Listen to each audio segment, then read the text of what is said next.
दोस्तों good morning. आज की अपनी इस क्लास के अंतर्गत ये अपनी जेनेटिक्स की दूसरी क्लास है। जेनेटिक्स की पहली क्लास में मैंने सिर्फ आपको एक हल्का सा इंट्रोडक्शन दिया था कि भाई जेनेटिक्स क्या चीज़ होती है, जेनेटिक्स के अंतर्गत जनरली कौन कौन सी टर्मिनोलॉजी आती है, जेनेटिक्स का मीनिंग क्या होता है। आज अपन जेनेटिक्स का एक दूसरा पॉइंट डिस्कस करने जा रहे हैं जो बहुत इंपॉर्टेंट पॉइंट है। जनरली कंपटीशन के अंतर्गत एक क्वेश्चन इसमें से पूछ लेता है। आज का अपन टॉपिक है कि जो जेनेटिक्स का जो पिता है, जेनेटिक्स का फादर है, वो मेंडल है। मेंडल को फादर ऑफ जेनेटिक्स कहा जाता है, आनुवंशिकता का पिता कहा जाता है। और आज के अपन इस क्लास में टोटली मेंडल के बारे में ही बात करेंगे और मेंडल से रिलेटेड आज तक यूपीएससी और आरपीएससी में जो क्वेश्चंस पूछे गए हैं उन क्वेश्चन के बारे में डिस्कस करेंगे। तो मेंडल आनुवंशिकता का क्या नाम है, फादर है, आनुवंशिकता का पिता है। तो अपना आज का जो टॉपिक है वो सिर्फ अपन किसके बारे में बात करेंगे, हिस्ट्री ऑफ मेंडल, मेंडल के इतिहास के बारे में बात करेंगे। हम उस मेंडल के इतिहास के पन्नों को पढ़ेंगे कि मेंडल एक बहुत बड़ा वैज्ञानिक भी था, मैथमेटिशियन था, एक प्राकृतिक विज्ञान का ज्ञाता भी था। कोई भी व्यक्ति के जीवन में जैसी घटनाएं घटित होती है वैसी भी मेंडल के जीवन में घटित हुई थी। जीवन में क्या होता है, कई बार अच्छा होता है, कई बार बुरा होता है, कभी सफलताएं मिलती है, कभी असफलताएं मिलती है, क्योंकि उतार चढ़ाव आते रहते हैं। एक दिन में छाया भी 4 बार बदलती है। सेम टू सेम मेंडल अपने जीवन में, अपने लाइफ में सफल भी रहा था, असफल भी रहा था। एक किसान परिवार में जन्मा था। उसके माता पिता किसान खेती बाड़ी करते थे, पिता चर्च में पादरी के पद पर काम करते थे।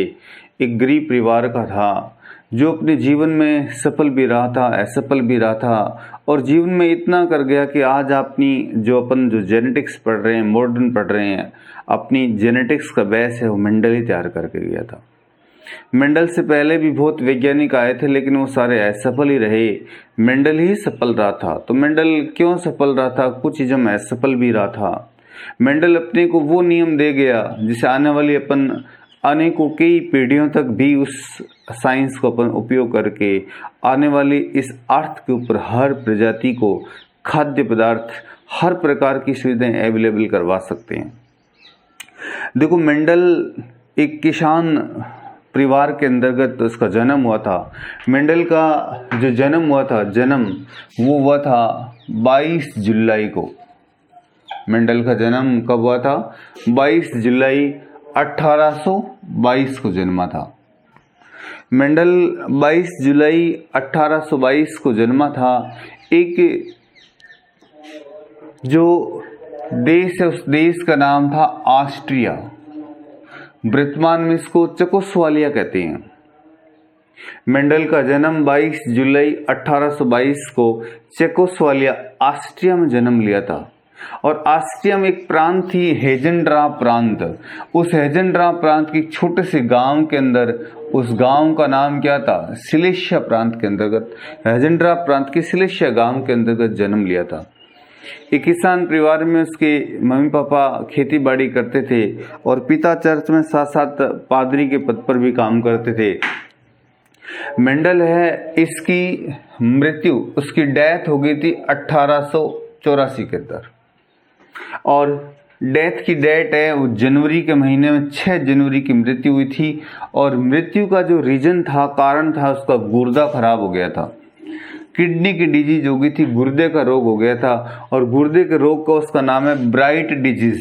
ब्राइट डिजीज के कारण क्या होगी? ब्राइट डिजीज के कारण क्या हुई थी? डेथ हुई थी। तो मेंडल का क्वेश्चन आता है कि मेंडल का जन्म कब हुआ था?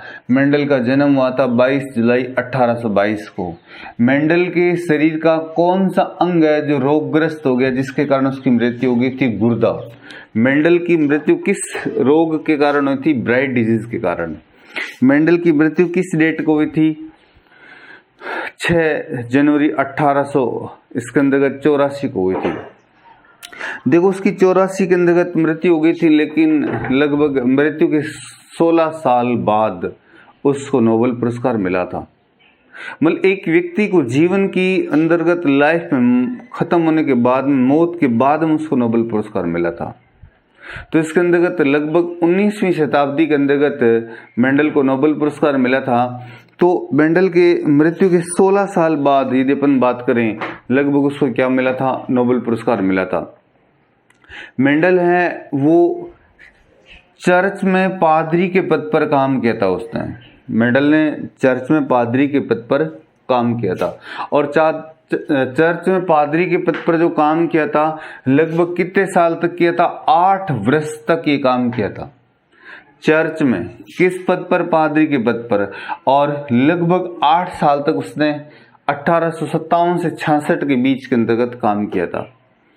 और मेंडल ने काम करते टाइम, चर्च में पादरी के पद पर काम करते टाइम, एक बहुत इंपॉर्टेंट प्लांट, जो एक पौधा, एक हर्ब, एक जो प्लांट है वो मटर है, मटर या Pisum sativum, Pisum sativum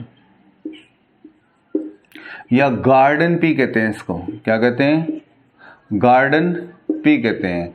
Mendel ने, बहुत इंपॉर्टेंट क्वेश्चन आता है, चर्च में पादरी के पद पर रहते हुए 1857 से 66 के बीच में एक कौन से पौधे के ऊपर उसने एक्सपेरिमेंट किए थे? तो उसने जो चर्च में रहते हुए मटर के पौधे के ऊपर, पाइसम सेटाइवम के ऊपर, गार्डन पी के ऊपर उसने क्या किए थे? एक्सपेरिमेंट किए थे, प्रयोग किए थे।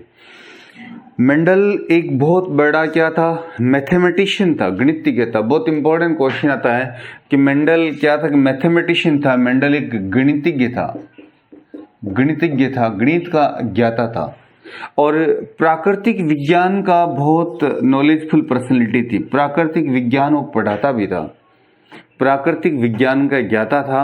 और इसने कौन सी यूनिवर्सिटी में स्टडी की थी? वियना यूनिवर्सिटी के अंतर्गत मेंडल ने क्या की थी? पढ़ाई की थी। वियना यूनिवर्सिटी में पढ़ा था, और मैथमेटिशियन था, प्राकृतिक विज्ञान पढ़ाता था, बहुत बड़ा गणितज्ञ था। मेंडल है, उसने जो मटर के पौधे के ऊपर जो प्रयोग किया था, उसमें सेक्सुअल रिप्रोडक्शन करवाया था। कौन सा रिप्रोडक्शन करवाया था? सेक्सुअल रिप्रोडक्शन, लिंगिंग जनन। बहुत इंपॉर्टेंट क्वेश्चन था कि मेंडल ने अपने एक्सपेरिमेंट किए थे, प्रयोग किए थे, उसमें कौन सा रिप्रोडक्शन काम में लिया था? कौन सा रिप्रोडक्शन काम में लिया था? सेक्सुअल रिप्रोडक्शन काम में लिया था। और मटर के पौधे के ऊपर उसने जो पोलिनेशन कराया था, सेल्फ एंड क्लोज, प्राकृतिक एंड नेचुरल, सेल्फ पोलिनेशन भी करवाया था, और नेचुरल भी करवाया था, आर्टिफिशियल भी करवाया था, और क्रॉस पोलिनेशन भी करवाया था। हर टाइप का उसने क्या करवाया था? पोलिनेशन करवाया था। बहुत इंपॉर्टेंट क्वेश्चन आता है कि मेंडल ने अपने एक्सपेरिमेंट में कौन से मेथड को काम में लिया था? एक थेलिंग को और एक इमेस्कुलेशन को, थैलीकरण और विपुंसन को काम में लिया था। मतलब क्या होता है? जैसे मटर का एक प्लांट है, उसमें 2 पार्ट है फ्लावर के अंदर, एक मेल और एक फीमेल रिप्रोडक्टिव पार्ट है। उसमें फीमेल रिप्रोडक्टिव पार्ट को हटा दिया, एक रिप्रोडक्टिव पार्ट को हटा दिया, और फिर दूसरे प्लांट्स उसके अंतर्गत क्या डाल दिए? पोलन ग्रैंड डाल दिए। उसको अपन क्या कहते हैं? इमेस्कुलेशन कहते हैं। थैलीकरण का मतलब एक प्लांट, एक पौधा है, फ्लावर है, उनमें मेल और फीमेल दोनों पार्ट है, एक पार्ट को ढक दिया, थैली से ढक दिया, उसको थैलीकरण कहते हैं। तो बहुत ही इंपॉर्टेंट क्वेश्चन आता है कि मेंडल ने कौन सा मेथड काम में लिया था? थैलीकरण और इमेस्कुलेशन, विपुंसन के मेथड्स का क्या किया था? उसने प्रयोग किया था। मेंडल अपने जीवन के अंतर्गत, देखो इस साल एक यूपीएससी में बहुत इंपॉर्टेंट क्वेश्चन पूछा था कि मेंडल ने अपने जीवन के अंतर्गत एक्सपेरिमेंट किए, और एक प्लांट ऐसा कौन सा पादप था उसके ऊपर मेंडल का जो सबसे बड़ा सरदर्द बना था, मेंडल की असफलता का कारण बन गया था। और क्यों बन गया था? कारण क्या है कि उस प्लांट का नाम क्या है? हिरेशियम पादप है।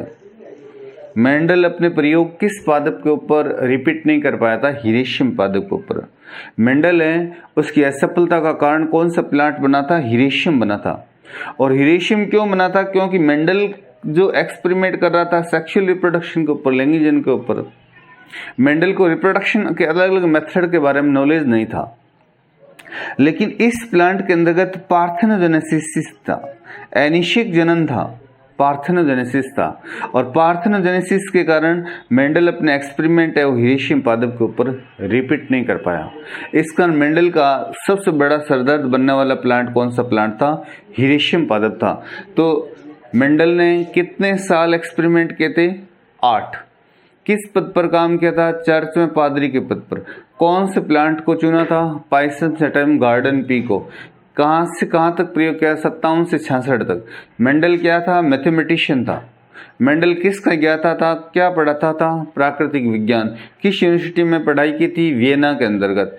मेंडल ने कौन सी रिप्रोडक्शन पे काम किया था? Sexual reproduction.